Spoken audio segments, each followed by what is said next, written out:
Chapter 5 June 2nd. We all got notices at school today to take home. It said there would be no final exams this semester, and our grades would reflect only those tests we'd taken before May 19th. We'd be told what our grades are tomorrow in class. If we wanted to raise our average in a course, we were to talk to our teacher next week and see if there was any way of doing that. School would officially close on June 10th and reopen on August 31st, unless we heard otherwise. They're still planning to have graduation, though, outdoors with a rain date. It feels weird to think there aren't going to be any finals, but it's not like I've been studying for them. It's not like I've done any schoolwork in weeks. I feel bad for kids who are on the cusp, though. One good grade and they won't flunk the course. Sammy, for one. I know she's been just below passing in French all year, and I've seen her cram for a final and ace it, which was probably what she planned on doing this year. She probably doesn't care, though. Actually, except for some of the really bright Ivy League types, I doubt anyone cares. June 3rd. I got my grades, and they're all pretty much as I expected. My math grade was dragged down by those stupid tests, or by those tests where I was stupid, so I know I'm going to have to talk to Mom this weekend about what to do. All they served for lunch today was peanut butter and jelly sandwiches on stale white bread. We each were allowed one sandwich. I don't want to whine about being hungry, because I know compared to a lot of kids, I'm eating okay. For breakfast, we have cereal with powdered milk. It doesn't taste the same as real milk, but it's still something, and it's thanks to Mom, who bought boxes of the stuff on crazy shopping day. And even if I'm sick of tuna or pasta or canned chicken, I can't say we're not eating supper.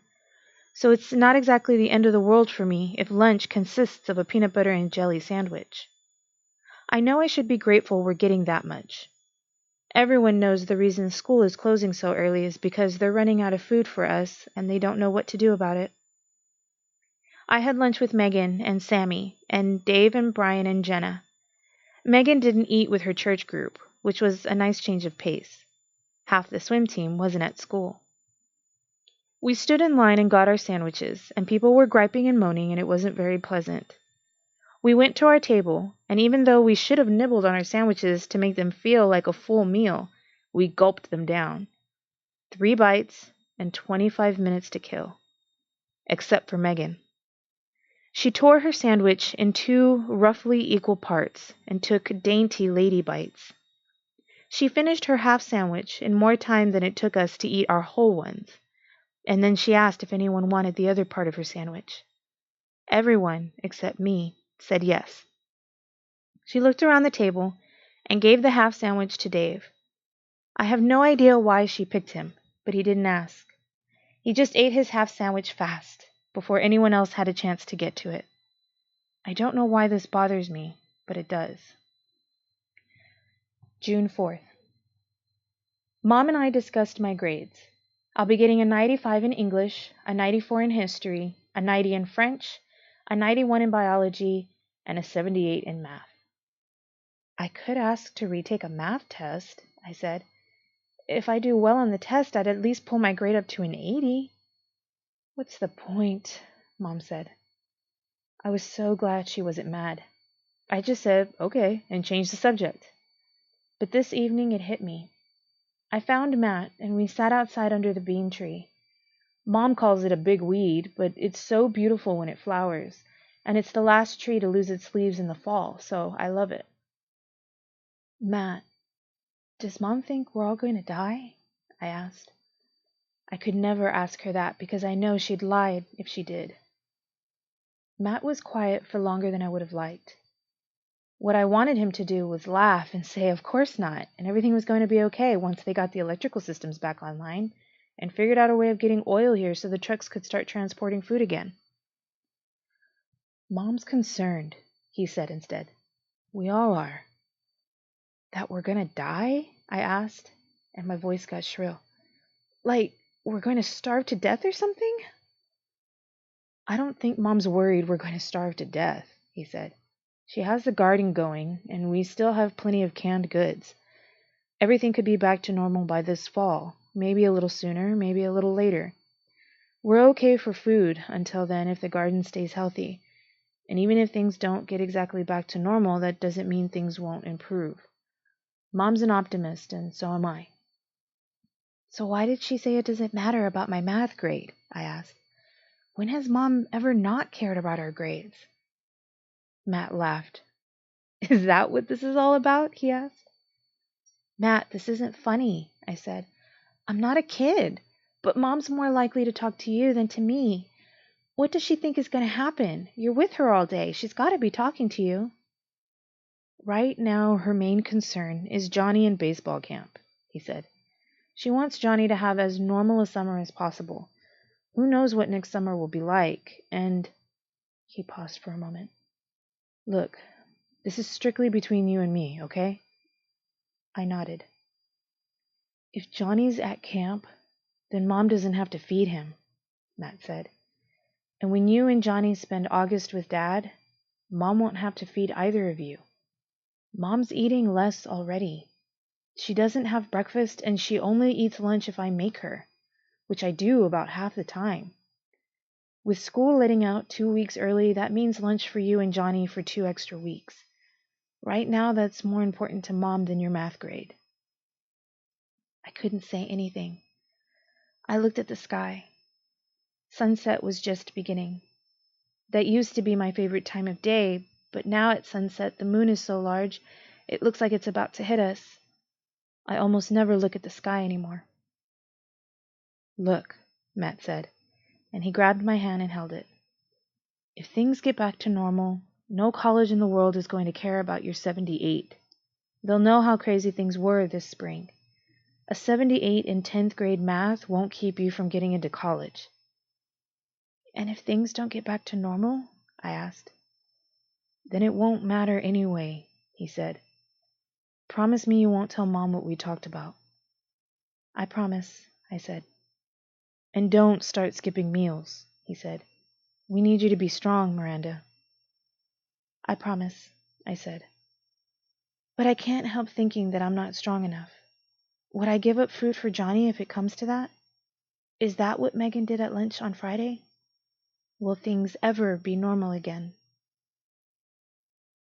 June 5th. Mrs. Nesbit drove over around 5 today. I don't remember the last time I saw her look that happy or excited. Even a visit from Mrs. Nesbit is something different these days. The electricity is out pretty much all day and most of the night, so it's not like we can watch TV or go online. There isn't any homework to do, and no one feels like socializing. I have a wonderful treat, she said, and she carried in a bowl covered with a dish towel. We crowded around to see what she had to show us. She pulled away the towel like a magician pulling a rabbit out of a hat, but all we saw were washcloths. She laughed at the expression on our faces. Then she carefully unwrapped the washcloths, and there were 2 eggs. They weren't very big, but they were still the most beautiful eggs I've ever seen. Where did you find them? Mom asked. One of my old students brought them to me, Mrs. Nesbit said. Wasn't that sweet of him? He has a farm about 10 miles out of town and still has feed for his chickens, so they're still laying. He brought 2 eggs to me and a few other people. He said he has enough for his family if they're careful, and they decided we might like a special treat. I couldn't possibly enjoy them by myself. Eggs. Real, honest-to-goodness, actual eggs. I touched one just to remind myself of what an eggshell felt like. First, Mom took 2 potatoes and an onion, and chopped them up and fried them in olive oil. Just the smell of fried potatoes and onions was enough to make us giddy. While they were cooking, we discussed all possible egg dishes. By a vote of 4-1, we picked scrambled. We stood around and watched as Mom put some in powdered milk and beat those eggs. Of course, we don't have any butter, and we decided against cooking oil, so Mom used a little spray-on stuff in a nonstick pan. We each took equal amounts of the eggs and potatoes and onions. I watched Mom to make sure she didn't cheat herself of any. We got a couple of teaspoons worth of scrambled egg, and we nibbled to make it last longer. Then Matt jumped up and said he also had a special treat he had been saving, but tonight seemed like as good a time as any. He ran to his room, and when he came back, He had a chocolate bar. "I found this in my bag when I unpacked," he said. "I don't know how old it is, but chocolate doesn't go bad." So we each had a piece of chocolate for dessert. I'd almost forgotten how much I love chocolate, how there's something about it that makes life a little more wonderful. After supper, we sat around and sang. None of us had much of a voice, and we didn't know all the same songs, but Horton was our only audience, and he didn't mind. We sang for more than an hour, and we laughed, and Mrs. Nesbit told us stories about Mom when she was a little girl. It almost felt like we were happy again. June 6th. At lunch today, Megan did the same business with her PB&J sandwich. This time, she gave her second half to Sammy. If she keeps it up, she'll be the most popular girl in high school. I waited for her after school and yanked her away from her church friends. "Why aren't you eating all your lunch?" I asked. "I'm not hungry," she said. I love Megan, and she isn't fat, but I've seen her pack away double burgers and extra fries with a milkshake. I looked at her, really looked at her, and noticed she'd lost weight. Maybe 10 pounds. The thing is, we're all losing weight, so it's easier not to notice. It's kind of like the moon. If I don't look, I can pretend it's still the same. "Are you eating at all?" I asked her. "Of course I am," Megan said. "I just don't need to eat much anymore. God sustains me. Food doesn't." "So why are you even eating half your sandwich?" I asked. I don't know why. It wasn't a rational question, so there was no reason to expect a rational answer. "I figured people wouldn't notice if I ate half," she said. "They notice," I said. "I notice." "It's only for a couple more days," she said. "Next week no one will see what I'm eating and what I'm not." "They can't possibly be telling you at your church not to eat," I said. Megan gave me one of those pitying looks that always makes me want to slug her. "Reverend Marshall doesn't have to tell us how much to eat," she says. "He trusts us to hear God's voice." "So God's the one telling you not to eat?" I said. "What, he called you up and said, 'Split the peanut butter and jelly sandwich with the poor unfortunates'?" "I'm starting to think you're the poor unfortunate," Megan said. "And I'm starting to think you're crazy," I said. That's something I've been thinking for a while now, but haven't said out loud. "Why?" Megan asked, and for a moment she really was angry like she used to get when we were 12. But then she bowed her head, closed her eyes, and moved her lips, in prayer, I guess. "What?" I said. "I begged God for forgiveness," she said. "And if I were you, Miranda, I'd ask for divine forgiveness also." "God doesn't want you to starve to death," I said. "How can you believe in a God that would ask that of you?" "But he isn't asking," she said. "Honestly, Miranda, you're making an awfully big deal over half a sandwich." "Promise me you won't stop eating," I said. Megan smiled, and I think that was what scared me the most. "I'll get my sustenance as God wishes me to," she said. "There are lots of different ways of being hungry, you know. Some people are hungry for food, and others are hungry for God's love."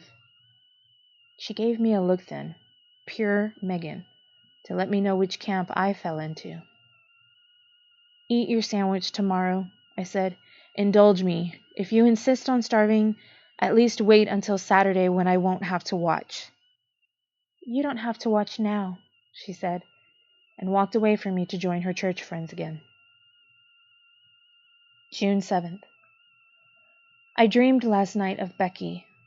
She was in heaven, which looked an awful lot like the Jersey Shore, the way I remember it from summers ago, when the tides behaved themselves and the Atlantic was the world's most glorious swimming pool. Becky looked like she had before she got sick, with those long blonde braids.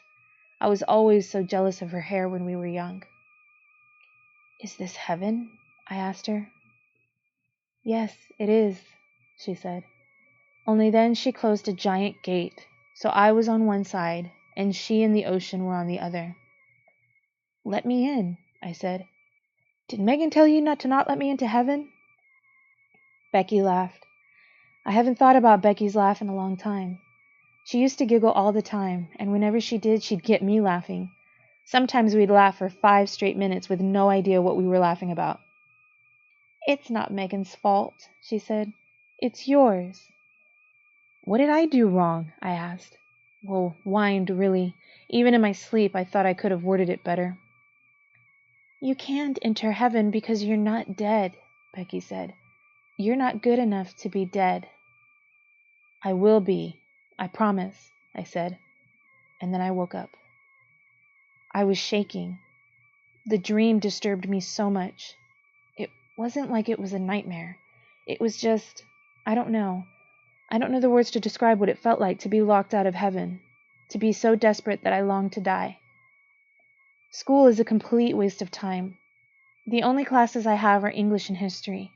All my other teachers have vanished. In English, Mr. Clifford reads out loud, short stories and poems. Miss Hamish tries to put things in historic perspective for us, but half the time someone in class starts crying. I haven't cried in school yet, but I'm awfully close. When we're not in class, we wander around the school building and exchange rumors. One kid said he knew where there was a Dairy Queen still in business, but he wouldn't tell us where.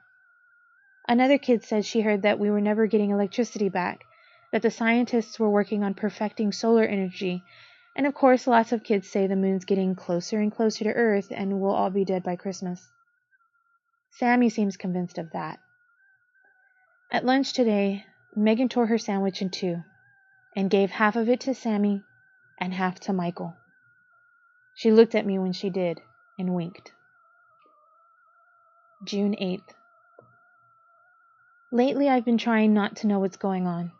At least that's the excuse I've been giving myself for not caring about all the stuff that's happening outside my little section of Pennsylvania. Who cares about earthquakes in India or Peru or even Alaska? Okay, that's not fair. I know who cares. Matt cares, and Mom cares, and if there were any baseball players involved, Johnny would care too. Knowing Dad, he cares. Mrs. Nesbit too. I'm the one not caring. I'm the one pretending the earth isn't shattering all around me because I don't want it to be. I don't want to know there was an earthquake in Missouri. I don't want to know the Midwest can die, also, that what's going on isn't just tides and tsunamis. I don't want to have anything more to be afraid of. I didn't start this diary for it to be a record of death. June 9th. The next to last day of school, whatever that means. One day this week when we had electricity, someone took advantage of it to print a few hundred flyers, telling us if we wanted to bring in blankets and food and clothes for the people in need in New York and New Jersey, we should do so on Friday. I liked getting that sheet. I liked the idea of helping someone.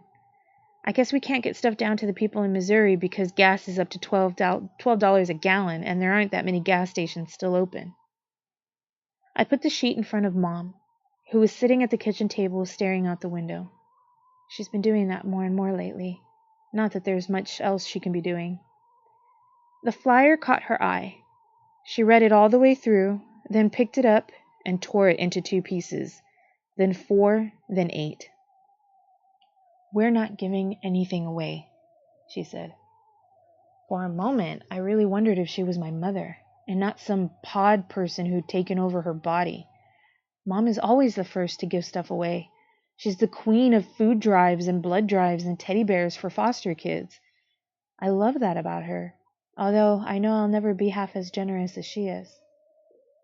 Mom, I said, we can spare a blanket or 2. How do you know that? She asked. How can you possibly know what we're going to need this winter? This winter? I said. Everything will be back to normal by winter. And what if it isn't? She said. What if we can't get any heating oil? What if the only thing that keeps us from freezing to death is a single blanket, only we don't happen to have it because we gave it away in June? Heating oil, I said. I felt like a total idiot, only able to parrot her. There'll be heating oil by winter. I hope you're right, she said. But in the meantime, we're not giving anything away to anybody who isn't family. If Mrs. Nesbit felt that way, we wouldn't have shared her eggs, I said. Mrs. Nesbit is family, Mom said. The poor unfortunates of New York and New Jersey can get their own damn blankets. Okay, I said. I'm sorry I brought it up. That was the moment when Mom was supposed to snap back to herself, when she was supposed to apologize and say the stress was getting to her, only she didn't. Instead, she went back to staring out the window. I tracked Matt down, which wasn't hard, since there's nothing for him to do either. He was lying on his bed, staring at the ceiling. I guess that's what I'll be doing starting next week. Heating oil, I said to him. Oh, he said. You know about that. I wasn't sure whether to say yes or no, so I just stood there and shrugged. I'm surprised Mom told you, he said. She must figure if we can't get any, you'll find out by fall anyway. We can't get any heating oil? I said. Just call me Mrs. Parrot. So she didn't tell you, he said. How'd you find out? How are we going to survive without heating oil? I asked. Matt sat up and faced me. First of all, maybe the oil reserves will be back by fall, he said, in which case we'll pay whatever it costs and get the oil. Second, people survived for millions of years without heating oil. If they could, we can. We have a wood stove. We'll use that. One wood stove, I said. That keeps the sunroom heated, and maybe the kitchen.